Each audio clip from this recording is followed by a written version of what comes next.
And we develop projects on the ground in Brazil. And we have biodiversity credits and carbon credits, and we work even with women's empowerment credits. So we're all about action on the ground. But today I will be your moderator for this exciting panel called Rewarding Nature Towards a Roadmap to Finance the Biodiversity Framework. So this session is co-hosted by the Ministry of Environment, Climate and Biodiversity of Luxembourg in the context of the Luxembourg GLF Finance for Nature platform.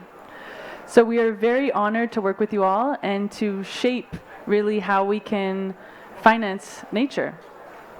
So just as a heads up, part of our panelists will be speaking Portuguese, so there are headsets for those of you who don't speak Portuguese for translation. And just a reminder, please leave your headsets on the seat as you leave so that we don't lose the headsets. So this session is really trying to discuss the elements of a roadmap to finance the implementation of the global biodiversity framework. So that's sort of our guiding light in this session. And we will be joined by a very lively panel of various perspectives, from policy to investors to community leaders, so that we bring this unique view and the unique priorities that each of them think should be part of this roadmap. So we will explore the role of financial institutions, development banks, and how these play an innovative financial mechanism to bring the biodiversity goals, and so that we can finance this biodiversity framework. So I'd like to start with a keynote speech, and I welcome the stage the Honorable Serge Wilms, who is the Ministry of Environment, Climate and Biodiversity, and the Ministry of Civil Service of the Government of Luxembourg. So thank you so much for being here with us. Thank you. So it's my turn? Your turn. Okay. Hola. Bienvenidas. No, it's very good to be here. It's now the second day here at the COP16. And I want to start to thank GF to host this event, and also thank GF for 3 decades of investing into our planet. It's a very, very important facility, and also for Luxembourgish government. We pledged and we committed 7 million to the Global Biodiversity Framework Fund. Wow. And we will even continue, because we are convinced that we need this commitment of governments, public money on the one side, also to get private money on board. I think it's all about getting people together. Yes. Here and investing together into nature. And that's also why I'm so thankful to have this collaboration with GLF, Yes. the Global Landscape Forum, because that's what it's all about, bringing people together and exchange of experience, knowledge sharing, also capacity building. Yes. And that's why we have all these kind of initiatives also with GLF, the Luxembourg GLF Finance for Nature platform. And that's what's all about. Mm-hmm. So and we also have to show that it is possible, also to show that we as Global North and Global South, I'm very proud also that we are here now in the Global South, and that yesterday we had also our 7th investment case symposium, and it was the first time here in the Global South. Wow. And that's the way it should be also. And I think that it should now also continue to be here in the Global South, because we need to get the actors here on board also, Yes. to invest into the developing countries. They need us. So that's why it was a very good choice to do it here also in Colombia. Mm-hmm. And yesterday we also had a little bit of a showcase of our projects under development in another initiative that we have with C4 ICRAF. It's called Resilient Landscape Luxembourg, okay, where there are now projects under development for nature-based solutions in different developing countries. It's an incubator, so that they get bankable, so that they can bring the trust of private investors, so that scientists and private investors speak the same language. Because it's all about speaking the same language. It's about building trust. Without trust, you cannot. We cannot fight climate change, fight biodiversity loss. So we need the trust of our fellow citizens, but we also need the trust of everyone, also of the private investors, that they bring the money on board that we need, because it's not enough with the public money. Even if governments like Luxembourg are very committed to bring and even do more and bring more public funding also into this whole challenges that we have to tackle. So that's why I want just to thank and also to stress that it's so important to seek synergies everywhere. And also the synergies, because I was talking yesterday to John Colmay, and to seek also this, he told me that it's so important, and I saw this also when I became minister last year. It was the first, my first trip was to the COP in Dubai. Okay. There's the climate change, but it's so important. We met also some young leaders, also activists that are also engaging for our future. And I think what's so important is that we get the spirit back. That's what John told me, the spirit, getting the spirit back of Rio. That was there in Rio in 1992 when the different COPs, they were launched. Because everything is interconnected. It's just one planet. And even if we have different conventions, but we need to seek more synergies also to have the most effective use of the money that we need. And Luxembourg, as a small country, is always seeking synergies. It's in our DNA to build bridges. We are small. We had to build bridges between our big neighboring countries, France and Germany, in order that they don't fight each other again. Yeah, that's why we were meant. So I told this yesterday already, but it's true. In order that we got this collaboration between the European countries, the European Union, we're funding a member state of the European Union, and also in Luxembourg we have this tradition in bringing together all the people and also public sector and private sector on board. Also get common ground between the different political parties. And we have a common agreement also as different political parties on the goal that we need to achieve in order to also prevent biodiversity loss in Luxembourg, fight climate change in Luxembourg, but also abroad. And that's what I, as the official representative of Luxembourg's government, also want to stress here. And that was my key message, is that it's possible. We have to do it together, we have to collaborate, and there are initiatives that we launch with different partners like GLF, like IUCN, like C4ICRAF, and other ones, and also blended finance that we put in place, seed capital mechanism. So it is possible, and it's so important for the local communities, because that's something we also want to stress. It's not just the benefits, the economic benefits that we are seeking, but we're seeking co-benefits, social benefits for the local communities, so that they can continue to sustainable manage their land, and also ecological added value for everyone. So that's what we as the government of Luxembourg are seeking, and we are very proud to be here and to be one of these main actors also at the COP16. Thank you. Thank you so much. Wow. Give it up. I'd like to tease out some key words that you said, I think is part of this roadmap, which is building bridges, trust, collaboration. So that was excellent. Very good. Thank you so much. Muchas gracias. So now I would like to invite the panelists up to the stage. We're going to dive in to get some more perspectives on what this roadmap is. So thank you so much for your perspectives and viewpoint. You can, I think you can go down. So now before I get into the panelists, I would like to show a presentation of the roadmap, which was drawn last night at our closing plenary. And this is a beautiful manifestation of the conversation that we had yesterday. And I'd just like to tease out a bit a couple pillars that were identified. So the first pillar recognizes the importance of biodiversity and ecosystem services and the need to reward nature. The second pillar here is we have highlighting the importance of domestic and local financing solutions, so that the finance needs to go to the front line and to the people who are actually stewarding the land. And the third pillar highlights the need for private sector mobilization, which was another point that you mentioned, and the need for blended finance. I think that's also really, really a big key that you touched on. And then just the fourth pillar here, which is really important, is the need for partnerships with local communities and indigenous peoples, and to respect their rights and to craft benefit sharing mechanisms that are in line with what their needs are, right? So it's not this top-down approach, but really a bottom-up approach that integrates their needs and what they would like. So this is an amazing starting place, and I'd like to continue this conversation that we started last night and invite the panelists to the stage now. So first we have the Honorable Ceisa Pitaguari. She is the Secretary of Indigenous and Environmental and Territorial Management from the Ministry of Indigenous Peoples of the Government of Brazil. Ceisa, por favor. Obrigada.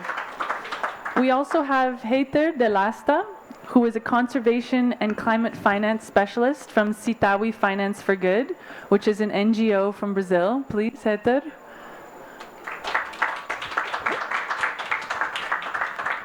And we also have Emil Ciran Gualinga, an Indigenous Rights, Climate and Biodiversity Finance Specialist and researcher for Business and Human Rights Resource Center. He is also a member of the Quechua people of Saraquaya in Ecuador. So this is our lovely panel, everyone.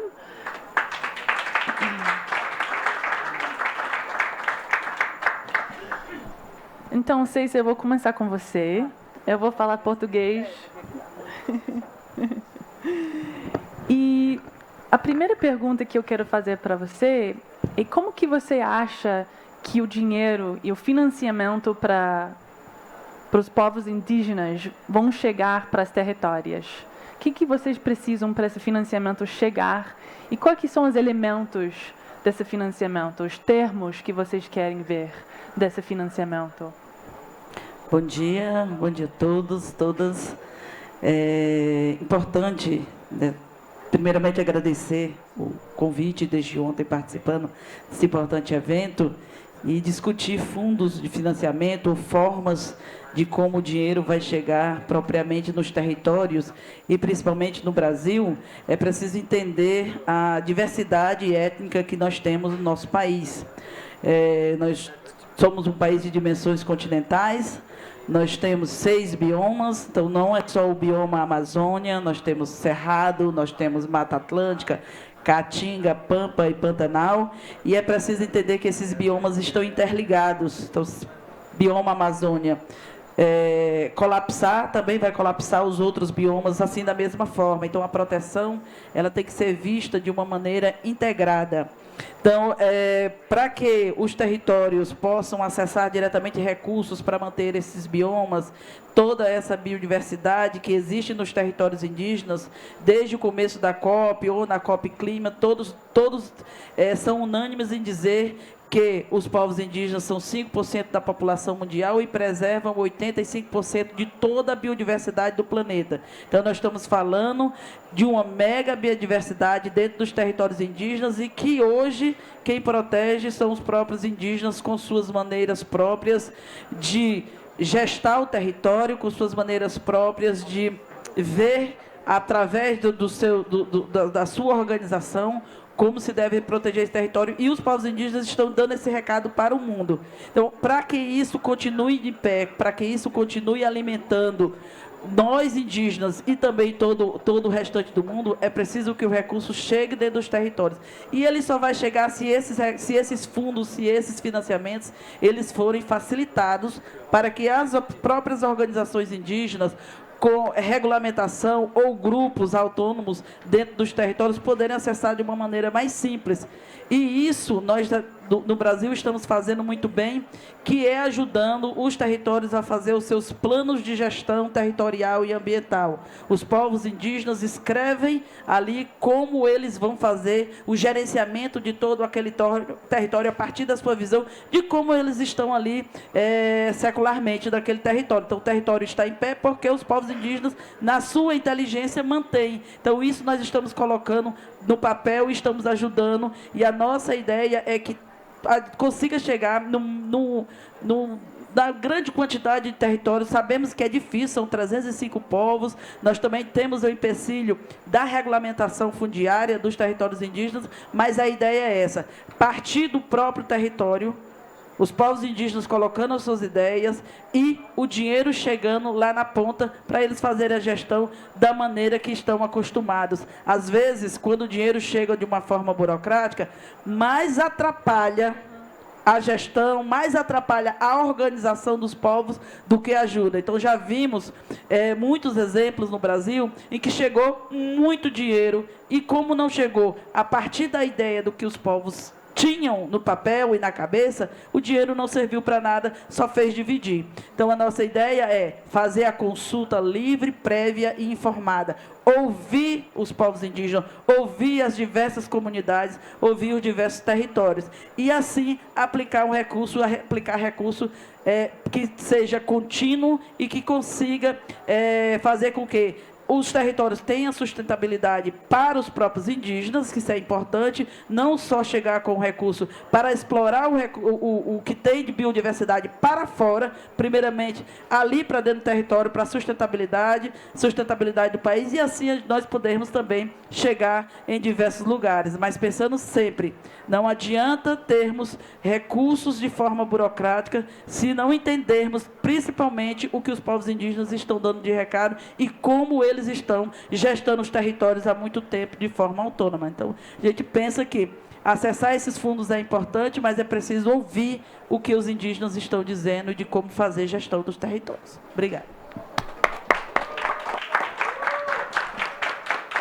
É uma grande honra poder escutar você e suas palavras, que tem muita verdade dentro. Então, muito obrigada pelo compartilhamento. I'm going to switch back to English, but that was just a very touching speech, and so much truth to be said. I'd just like to tease out some of the highlights that I feel is there needs to be free and prior informed consent with the indigenous peoples. They need to be heard and listened, and they need to define the terms of what the finance and how they will manage their lands, because they are born with the understanding of knowing how to steward land and steward nature. So we need to learn from them, and we can't impose things onto them and rules onto them. They need to define the rules. So I think that was a really amazing speech, and a lot to learn and a lot of good components for the roadmap.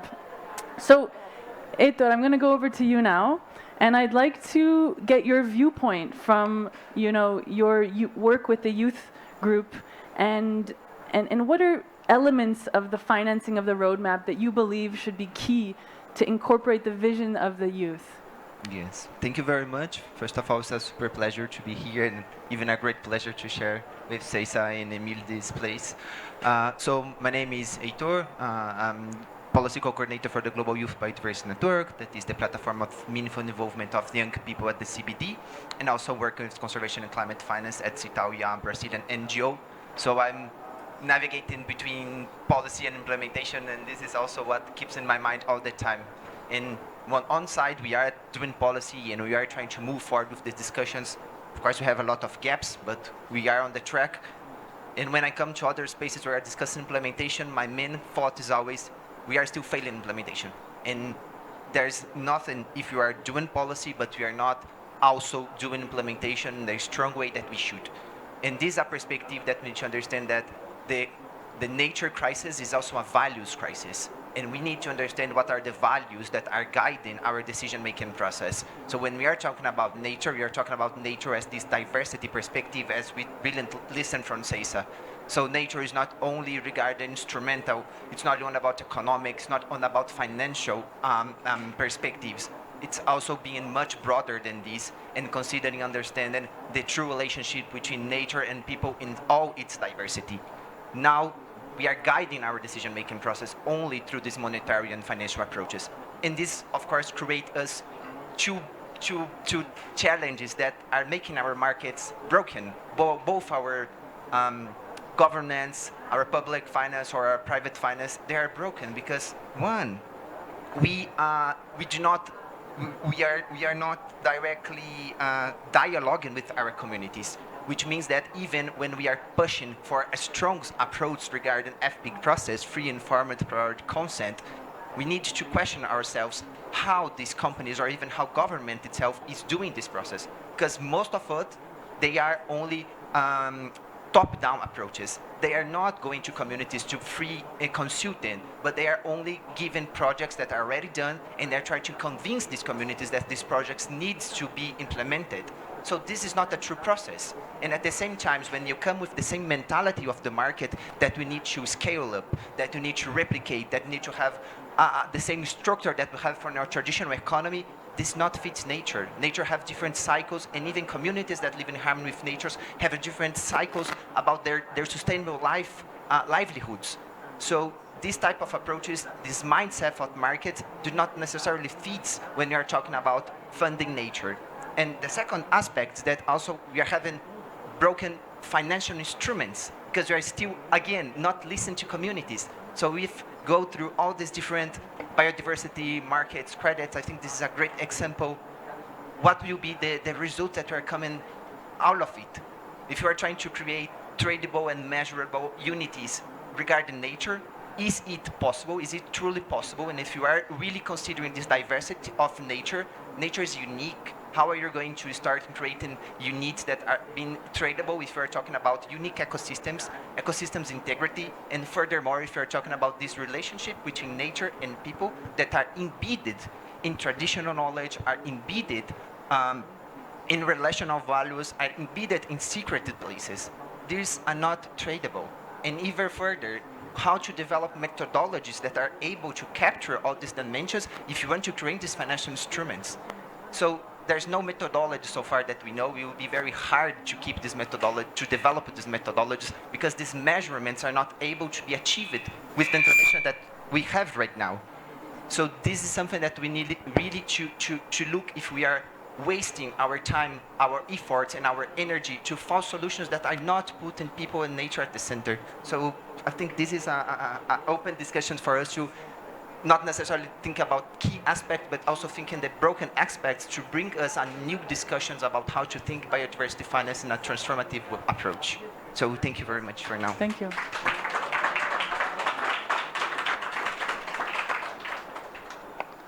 So, Emil, as an Indigenous rights, climate, and biodiversity specialist, I would like your viewpoint on what you think the terms and what your communities would require to accept biodiversity finance. Please share some ideas that you have on that. Thank you. Hi everyone, I'm Emil Sirenwalinga from the Quichua people of Sarayaku in the Pastaza province of Ecuador. So I will share a bit of the experience that my community and other communities in this region had. So the Pastaza province, it's the most conserved area in all of Ecuador. 90% forest cover, and all in indigenous territories. But it's not to be able to conserve it. We have had to mobilize, organize ourselves, defend our territories, and so forth. So it's been a lot of hard work by the previous generations and so on to be able to protect this. We have faced many challenges, such as extractive companies that come to us and try to, our territories have been militarized, we have been threatened, and people have been assassinated, and so on. So that's the reality that we have had in our territory. My community, other communities, many of my family members have faced threats and attacks and even violent attacks, imprisonment, and so forth. But now we see that there is an interest in conserving, so we see all those new funds popping up.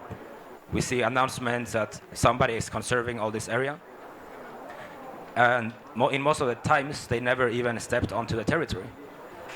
And we don't know much about those funds or those projects. So it seems to me that most of the conservation projects and all the financing that's announced, it's, as Heitor was saying, it's predetermined, it's a top-down approach. So it seems to me that most of the times it's already designed by a project proponent, and it's submitted without an indigenous participation.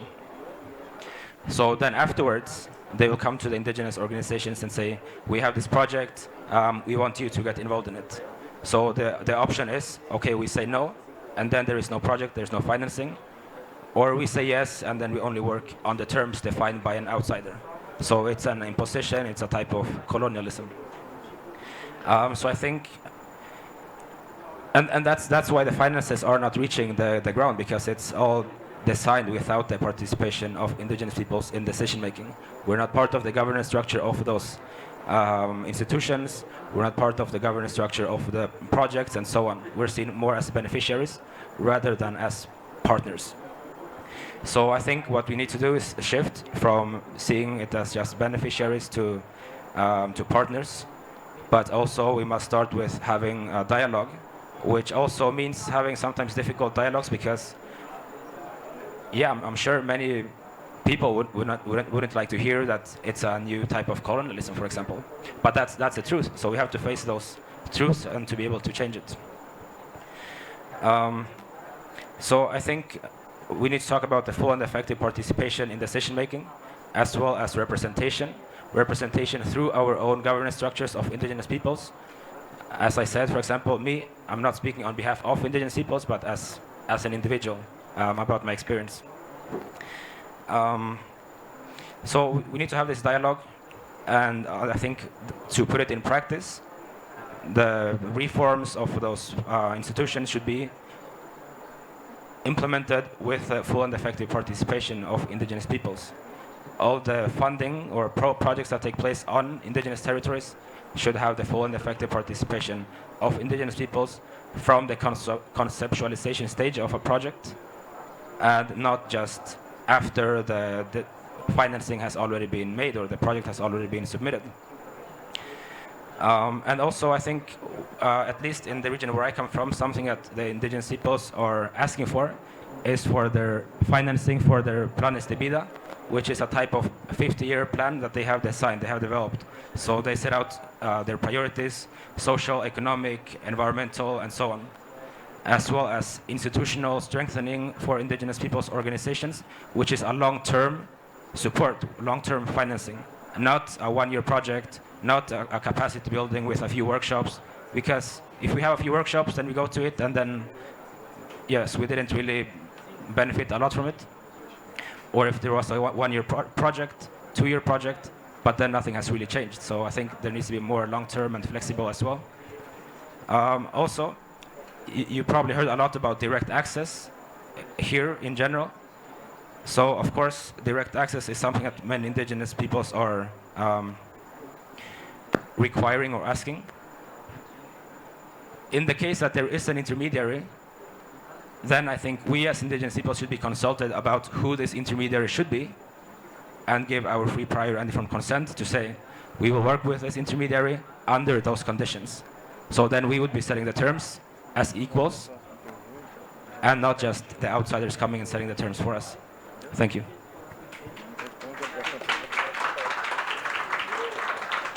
Amazing. Thank you so much, Emil. I think you really traced out some key components there and some highlighted really important points to be considered.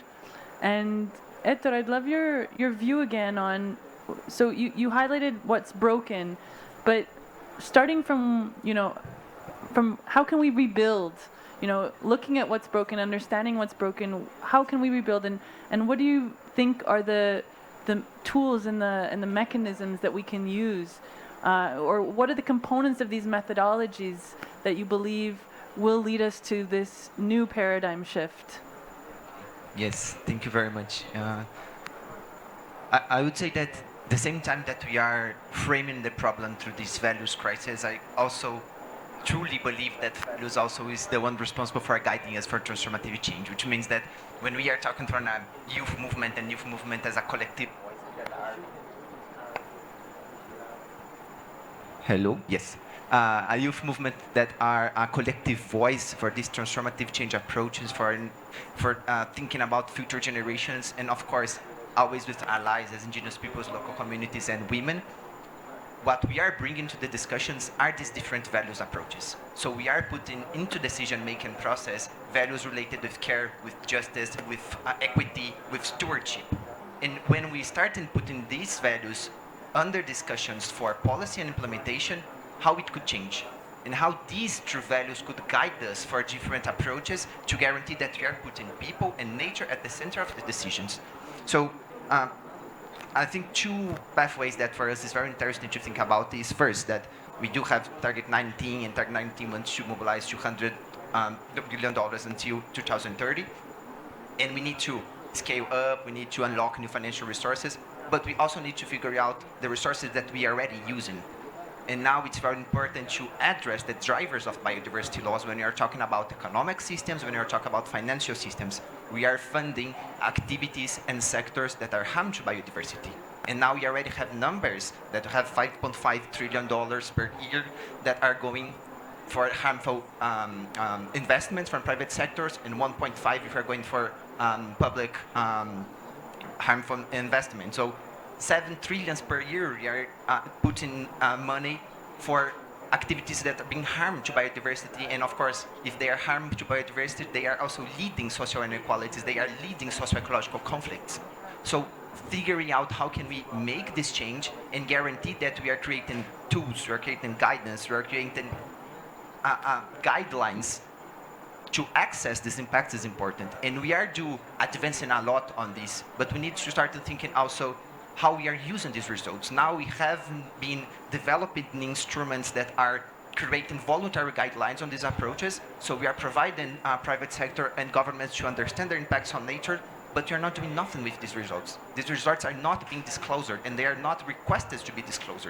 This information is information that still keep inside of these organizations, and even if they know that they are creating harm to biodiversity, and even if they know that they are creating harm to human rights, they are not disclosing it. So what are the approaches that we are going through this harm to biodiversity and this harm to people? And the second thing is really thinking about funding mechanisms. Now, when we are talking about funding nature and we are approaching funding with the same market approach, we are only funding products and services. And this is not about funding nature. We need to figure out and need to access how non-market-based approaches, human right-based approaches, Mother Earth-centric approaches, how we are funding these, how we are thinking about to fund sustainable livelihoods, funding governance structures, the communities that are putting all their sustainable livelihoods under the table. This is what making nature conserved. It's not selling products and services, but it's making people keep their sustainable livelihoods on the ground. And of course that we are here at the Jeff Pavilion, so it's also an opportunity to dialogue. We welcome a lot, we appreciate the work that Jeff is doing for biodiversity conservation, and of course we have a great dialogue with Secretariat, but it's also our role as youth to put an extra burden to make this discussion moving forward, is to question about our international financial systems and how these international financial systems is dialogue with the ground as well. And this is important. We do not have any mechanism that was created and designed to fund the local biodiversity actions. We do not know exactly how to create full and effective participation in decision-making process in this international governance mechanism. And we do not know exactly also how to guarantee this connection between international finance and local finance.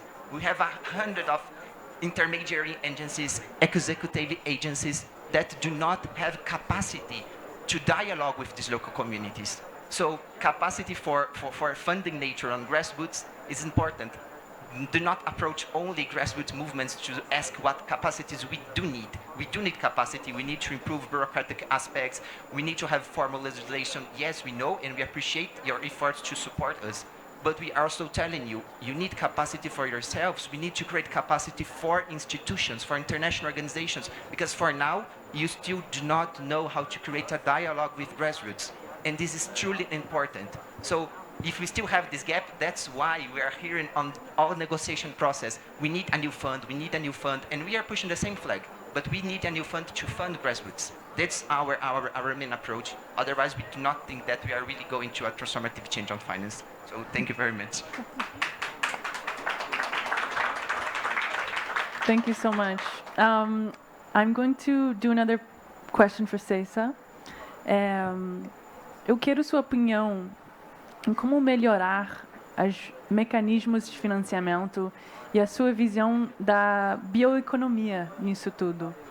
O que você acha dessa bioeconomia e como isso pode ser um mecanismo e uma ferramenta para financiar a biodiversidade? I just asked her what her views of the bioeconomy is to fund the biodiversity as a mechanism to fund biodiversity. Bem, como eu falei no início, nós temos territórios no Brasil que possuem grandes extensões, assim como temos territórios minúsculos. Essa semana, em São Paulo, foram demarcados 7 territórios indígenas do povo Guarani. O Brasil tem uma forma de regularização fundiária diferente dos outros países, então passam por processos, e essas terras foram declaradas pelo Ministério da Justiça. Uma dessas terras é a menor terra indígena do país. Então, como esse povo, essa comunidade está praticando as suas atividades, está praticando seus sistemas alimentares, como está cultivando, o que está fazendo para sustentar a aldeia e, consequentemente, o excedente, o que pode ser vendido fora da aldeia. Então, nós temos no Brasil vários entendimentos de bioeconomia, vários ministérios tratando sobre bioeconomia, mas o que nós entendemos ali no Ministério dos Povos Indígenas, e eu como liderança indígena que vim desse movimento, é que tudo que se pratica dentro dos territórios indígenas, tanto na parte de proteção territorial, quanto na parte de produção alimentar, nós damos o nome de bioeconomia, e biodiversidade, sociobioeconomia, também tratando tudo junto e não com partes separadas, como muitas pessoas veem. Então, não adianta pensarmos como fomentar, como ajudar as comunidades indígenas nas suas atividades produtivas, pensando em um único elemento. Por exemplo, vi muita gente apresentando a cadeia do açaí, ou de outra, ou da castanha do Brasil, como chamam. Não dá para nós trabalharmos só um produto desse dentro do território indígena, senão nós vamos esgotar a biodiversidade do território. Então, temos que pensar em todas as produções ali dentro do território. Não podemos separar, porque estão conectadas, né? E aí muitas pessoas pensam que não, vamos esgotar ali daquele território, tem muito açaí, então vamos todo mundo, todas as pessoas, vamos trabalhar com açaí, vamos trabalhar com castanha. Não, tem que ser diverso, porque senão nós vamos esgotar todos os elementos. Então, tudo que é trabalhado dentro do território, tudo que é vivenciado dentro do território, faz parte daquela cosmovisão do povo, faz parte da sua estrutura de governança, sua estrutura de vida, né? Nós temos rituais que dependem de certos elementos que tem dentro do território. Então, nós temos um povo que faz um ritual de passagem de criança, o homem de criança para adulto, em que ele passa uma semana e que tem formigas colocadas dentro de uma luva. Então, para ele ser forte, ele tem que ficar com a mão dentro dessa luva. Se nós esgotarmos todos esses elementos, as formigas elas vão sair do território. Como nós vamos fazer esse ritual de passagem? Então, tudo está interligado dentro do território, e é preciso que os mecanismos de financiamento, é preciso que esses recursos que se pensam para dentro dos territórios indígenas também tenham essa visão. Também pensem e conversem no território, que é o que a gente sempre está dizendo. Você tem que consultar a comunidade, você tem que consultar o povo e saber o potencial daquele povo. Você pode chegar com muito dinheiro dentro da aldeia, às vezes não vai fazer diferença. Nós não temos onde comprar, nós temos supermercado dentro da aldeia. O nosso supermercado é toda aquela floresta e o que ela nos dá. Então, com isso, muitas coisas tem que mudar nesse sentido, de entendermos a floresta ou o território indígena como um grande supermercado, mas um grande supermercado na visão dos povos indígenas, e os povos indígenas também estão aí para colocar essa visão de economia, né, como chamo bioeconomia, mas também nesse sentido, de nós precisamos de todos os elementos, nós precisamos de todos os produtos, e não de um só que está no mercado, que vai gerar muito recurso, porque se você for vender todo aquele açaí, toda aquela castanha, aquele dinheiro vai voltar para o território, mas nós vamos fazer o quê se nós não temos os outros elementos? É isso, obrigada. Muito bom. Eu queria me despedir, já estão me chamando ali, e aí acho que a gente não se encontra hoje à tarde, né? Então, obrigada, gente. Obrigada, e até a próxima. Ceissa. Obrigada. É um prazer, é uma honra. Wow, amazing wise words. So we are going to wrap up and end the session with a Slido question. So get out your cell phones and point to the screen because there's going to be a QR code, and we are going to get some audience questions as well. But first, we're going to ask you what your opinion is. So get out your phone, scan the QR code, and then your answers are going to actually come up on the screen. So the question is, in your opinion, what specific priority areas should be included in a roadmap for financing biodiversity to ensure impactful outcomes? So let's see what you guys think. And these answers are going to be recorded and included in a report that the GLF is going to publish about the roadmap. So your answers will be included. So please share your thoughts with us.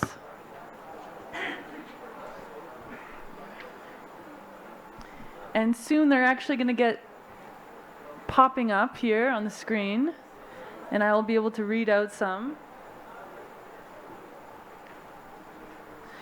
And in the meantime, we can also think of some questions if you want to answer the panelists. We're also going to open the floor for questions to the panelists.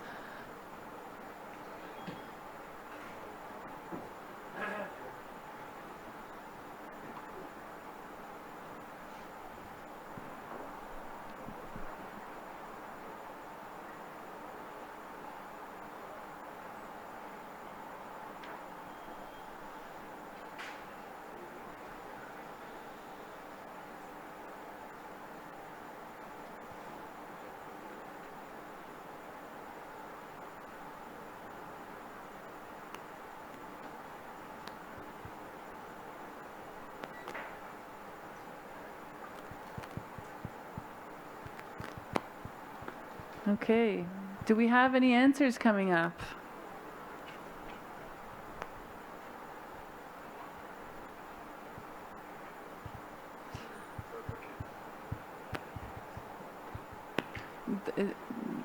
So why don't we move to audience questions? We might have some technical difficulties here. But does anyone in the audience have any questions for the panelists? Yes. If you want.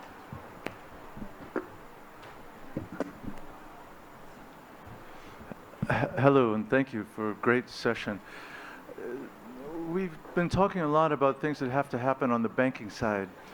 What steps is the government doing and civil society doing to increase the capacity of local communities to manage these large funds? If someone was to give you $10 million and a loan, it's not that easy. So, and I know Brazil is way ahead of the game, but please tell us a little bit about the steps that have to happen on the side of recipients. Thank you. I know it's a little tough question, but that's what the bankers would say. And I'm not a banker.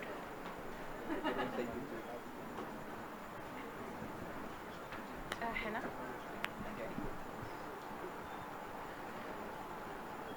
Did you want to respond, Emil, first? So, well, I'll just talk about my own experience because I don't know how it is in other places. I would say in Ecuador, almost none.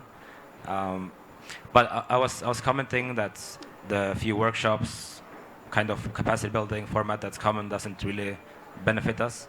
I think there needs to be specialized training curriculums according to realities of each territory, which is different even within Ecuador, even within my own territory. There are different realities on the ground. So what we need is for our people to become specialists. So we need to co-design this capacity building as well, but in a way that suits our needs and realities. Because the capacity building, it has the different aspects to it. One is, of course, to be able to manage and reinvest the funds and so on. But one is also, for example, being able to defend your lands against those new financing mechanisms. Because we keep hearing many times that there were projects or carbon offsetting projects that didn't respect indigenous people's rights and so on. So we need also capacity to be able to defend our lands through different advocacy strategies or litigation and so forth. So it needs to encompass a broad range of topics. Hello. Yes, thank you very much, John. You just give a quick insights. Of course, I'm not the best one to answer these questions, but when I listen, and these are the type of questions that I always try to figure out how to invert it. We listen from Cesar that she directly mentioned that it's not necessarily about putting a large amount of resources inside of indigenous peoples or local communities' land, because even this could not be the best approach. So when we are figuring out how these funds could move through these local communities, indigenous peoples, it's important to understand are we questioning the capacity building of them, on the sense that do they want to be experts on accountability? Do they want to be experts on finance? I don't know if this is the right questions to make, and we need to consult them. What are the approaches that they want? Do they want to work with a friendly indigenous organization that will support them for they able to keep living their own sustainable livelihoods? So I don't think it's not necessarily question ourselves how to make indigenous communities, indigenous peoples and local communities included into these markets, but is understanding first of all what they do want to know, what they want, how they want to organize themselves with these more traditional finance systems. And after that, we can figure out what are the organizations that we're going to work with then. Are we going to put other organizations in the middle between banks and indigenous communities?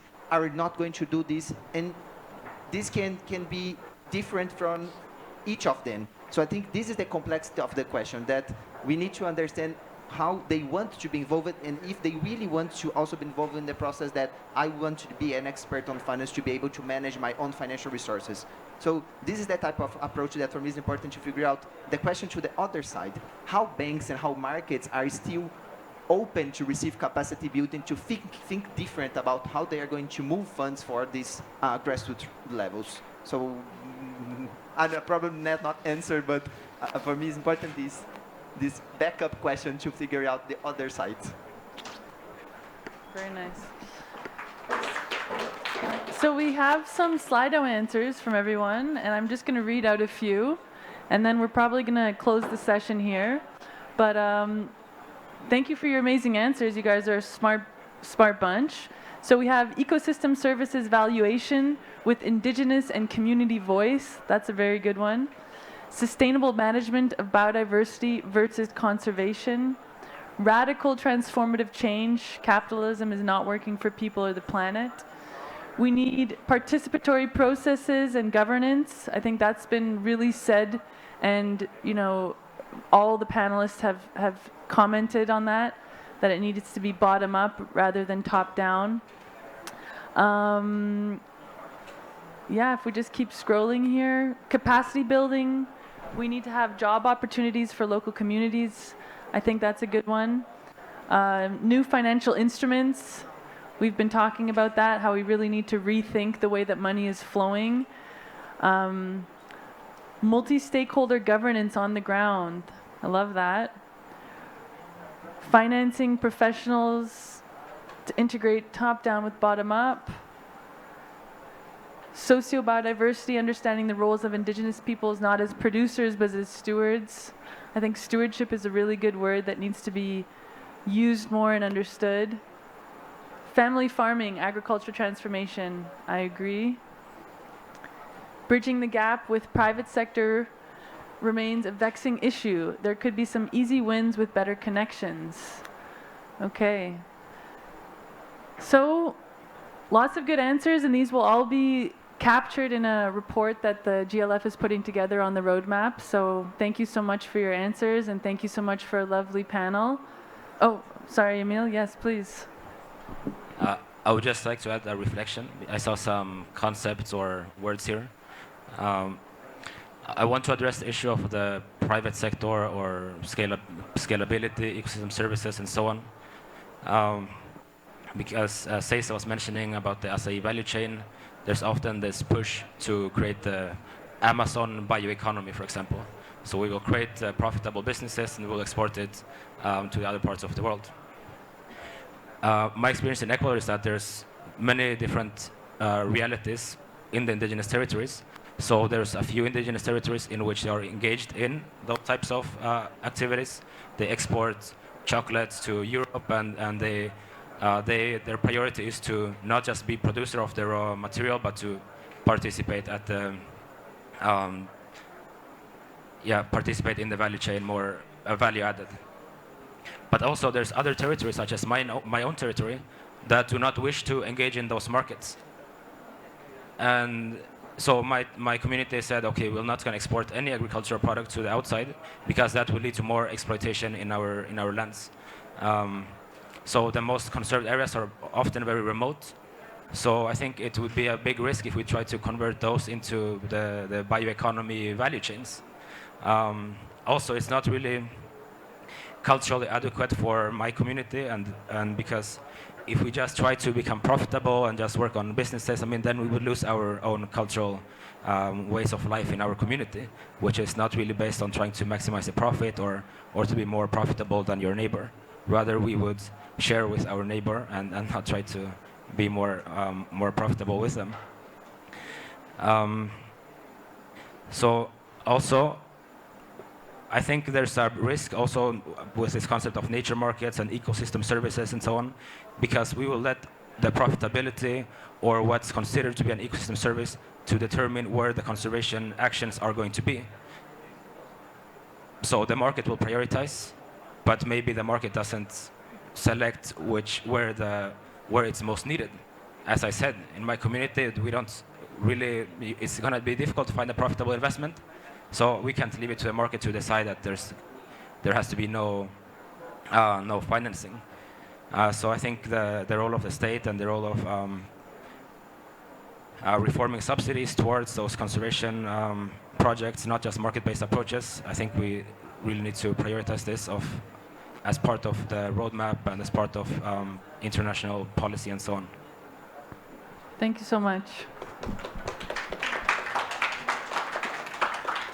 So that wraps up our session today. Thank you so much for your attention and your participation, and thank you so much, panelists.